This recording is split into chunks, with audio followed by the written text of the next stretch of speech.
ನಮಸ್ಕಾರ ಸ್ನೇಹಿತರೆ, ಇಡೀ ರಾಜ್ಯದಾದ್ಯಂತ ಇರುವಂತಹ ರಾಜ್ಯದ ಎಲ್ಲ 60 ವರ್ಷ ಮೇಲ್ಪಟ್ಟ ಪಿಂಚಣಿದಾರರ ಗಮನಕ್ಕೆ. ಹೌದು, 23 ಲಕ್ಷ ಶಂಕಾಸ್ಪದ ಪಿಂಚಣಿದಾರರು ಪತ್ತೆ. ಹೌದು, ಹೆಚ್ಚಿಗೆ ಸಿಲುಕಿದ ಅಸಲಿ ಫಲಾನುಭವಿಗಳು ಹಾಗೂ ಗ್ಯಾರಂಟಿ ಯೋಜನೆಗಳ ಬೆನ್ನಲ್ಲೇ ಇದೀಗ ರಾಜ್ಯದಲ್ಲಿ ಸಾಮಾಜಿಕ ಭದ್ರತಾ ಯೋಜನೆಗಳ ಅರ್ಹ ಫಲಾನುಭವಿಗಳನ್ನ ಪತ್ತೆ ಹಚ್ಚಲು ಸರ್ಕಾರ ಮುಂದಾಗಿದೆ ಸ್ನೇಹಿತರೆ. ಇದರ ಭಾಗವಾಗಿ ಪಿಂಚಣಿ ಫಲಾನುಭವಿಗಳ ಪಟ್ಟಿಯ ಪರಿಷ್ಕರಣೆ ಆರಂಭವಾಗಿದ್ದು, ರಾಜ್ಯದಾದ್ಯಂತ ಸರಿಸುಮಾರು 23 ಲಕ್ಷ ಶಂಕಾಸ್ಪದ ಪಿಂಚಣಿದಾರರನ್ನ ಪತ್ತೆ ಹಚ್ಚಲಾಗಿದೆ ಸ್ನೇಹಿತರೆ. ಈ ಶಂಕಾಸ್ಪದ ಫಲಾನುಭವಿಗಳ ಪಿಂಚಣಿ ಹಣವನ್ನ ಕಳೆದ ಕೆಲವು ತಿಂಗಳಿನಿಂದ ತಡೆ ಹಿಡಿಯಲಾಗಿದೆ ಸ್ನೇಹಿತರೆ. ಪಿಂಚಣಿ ಮರುಸ್ಥಾಪನೆಗಾಗಿ ವಯೋವೃದ್ಧರು ಮತ್ತು ಅಂಗವಿಕಲರು ತಹಸೀಲ್ದಾರ್ ಕಚೇರಿಗಳ ಮುಂದೆ ಗಂಟೆಗಟ್ಟಲೆ ಕಾಯಬೇಕಾಗಿದೆ ಸ್ನೇಹಿತರೆ. ಈ ಸ್ಥಿತಿ ನಿರ್ಮಾಣವಾಗಿದೆ. 23 ಲಕ್ಷ ಶಂಕಾಸ್ಪದ ಪಿಂಚಣಿದಾರರು ಪತ್ತೆಯಾಗಿದ್ದು, ಹೀಗೆ ಸಂಪೂರ್ಣ ಮಾಹಿತಿಯನ್ನು ತಿಳಿದುಕೊಳ್ಳಲು ತಪ್ಪದೆ ಈ ಚಾನೆಲ್ ಅನ್ನು ಸಬ್ಸ್ಕ್ರೈಬ್ ಮಾಡಿ ಹಾಗೂ ಪಕ್ಕದಲ್ಲೇ ಇರುವಂತಹ ಬೆಲ್ ಐಕಾನ್ ಪ್ರೆಸ್ ಮಾಡಿ ಸ್ನೇಹಿತರೆ.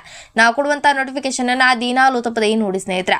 ರಾಜ್ಯದಲ್ಲಿ ಸದ್ಯ ಒಟ್ಟು 83 ಲಕ್ಷ ಸಾಮಾಜಿಕ ಭದ್ರತಾ ಪಿಂಚಣಿ ಫಲಾನುಭವಿಗಳಿದ್ದಾರೆ ಸ್ನೇಹಿತರೆ. ಆದರೆ ಸರ್ಕಾರದ ಇಲಾಖಾವಾರು ತಂತ್ರಾಂಶಗಳ ಪರಿಶೀಲನೆ ಹಾಗೂ ಕುಟುಂಬದ ತಂತ್ರಾಂಶದ ದತ್ತಾಂಶಗಳ ಆಧಾರದ ಮೇಲೆ ನಡೆಸಿದಂತಹ ಪರಿಶೀಲನೆಯಲ್ಲಿ 23 ಲಕ್ಷ ಜನರ ಖಾತೆಗಳು ಶಂಕಾಸ್ಪದವಾಗಿ ಕಂಡು ಬಂದಿದೆ ಸ್ನೇಹಿತರೆ. ಪಿಂಚಣಿದಾರರು ಪ್ರತಿ ವರ್ಷ ತಾವು ಜೀವಂತವಾಗಿ ಇರುವ ಬಗ್ಗೆ ಪ್ರಮಾಣ ಪತ್ರ ಸಲ್ಲಿಸಬೇಕು. ಆದರೆ ಬಹುತೇಕರು ಇದನ್ನ ಸಲ್ಲಿಸಿಲ್ಲ. ಸತತ ಹಲವು ತಿಂಗಳಿಂದ ಖಾತೆಗೆ ಜಮೆಯಾಗದ ಪಿಂಚಣಿ ಹಣವನ್ನ ಡ್ರಾ ಮಾಡದೇ ಇರುವುದು, ಬಿಪಿಎಲ್ ಕಾರ್ಡ್ ಹೊಂದಿರುವವರು ಎಪಿಎಲ್ ಕಾರ್ಡ್ಗೆ ಏರಿರುವುದು, ಪಿಂಚಣಿದಾರರ ವರಮಾನ ಹೆಚ್ಚಾಗಿರುವುದು, ಅವರ ಮಕ್ಕಳು ಅಥವಾ ಮೊಮ್ಮಕ್ಕಳು ದ್ವಿಚಕ್ರ ಹಾಗೂ 4 ಚಕ್ರಗಳ ವಾಹನಗಳನ್ನ ಖರೀದಿಸುವುದು ಮತ್ತು ಕೆಲವರು ಆದಾಯ ತೆರಿಗೆ ಪಾವತಿಸಿರುವುದು ತಂತ್ರಾಂಶದ ಮೂಲಕ ಬೆಳಕಿಗೆ ಬಂದಿದೆ ಸ್ನೇಹಿತರೆ. ಈ ತಿಂಗಳು ಬರುತ್ತೆ, ಮುಂದಿನ ತಿಂಗಳು ಬರುತ್ತೆ ಅಂತ ಕಾದಿದ್ದಂತಹ ಫಲಾನುಭವಿಗಳಿಗೆ ಹಣ ಬಾರದೆ ವಿಚಾರಿಸಿದ್ದಾಗ ಹೊಸದಾಗಿ ದಾಖಲೆಗಳನ್ನು ನೀಡಬೇಕು ಎಂಬುದು ಗೊತ್ತಾಗಿದೆ ಸ್ನೇಹಿತರೆ. ಹೀಗಾಗಿ ಅನೇಕ ವೃದ್ಧರು ಹೊಸದಾಗಿ ದಾಖಲೆಗಳನ್ನು ಹೊಂದಿಸಿ ನೀಡಲು